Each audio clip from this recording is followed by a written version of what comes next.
বিবাহ তো আমাদের সমাজে মনে করে যে বিবাহ করতে গেলে এটা পুরুষ সব কিছু প্রিভেল করবে, সে ডমিনেট করবে। না, কোরআন কিন্তু তা বলে নাই। কোরআন বলেছে আপনি এখানে ওই সূরা নূরের যদি 26 পড়েন, পবিত্র পুরুষ পবিত্র নারী উভয় উভয় সমান করেছে। এবার 187 যদি দেখেন আপনি সূরা বাকারা, হুন্না লিবাসুল্লাহ এবং লিবাসুল্লাহ হুন্না, তারাও লেবাস তোমরাও লেবাস, পুরুষও স্বামী একে অপরের লেবাস, কারো কম বেশ করা হয় না। লেবাসটা কি কম বেশ হয়? স্বামী লেবাস স্ত্রীর জন্য, স্ত্রী লেবাস স্বামীর জন্য, তাহলে কম বেশ হলো।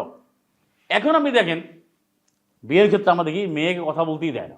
এবং হ্যাঁ, কোরআনে আপনি যদি কোরআন ভিত্তিক ফ্যামিলি হয় সেক্ষেত্রে পুরুষ নেতৃত্ব দেওয়া হয়েছে 4:34। আর বাকারা 228 বলছে যে অলি রিজালে আলাইহিন্না দারাজা, পুরুষের জন্য এক দরজা মর্যাদা বেশি। কেন? সে অর্থ খরচ করবে, সে লিড করবে, কোরআন দিয়ে চালাবে।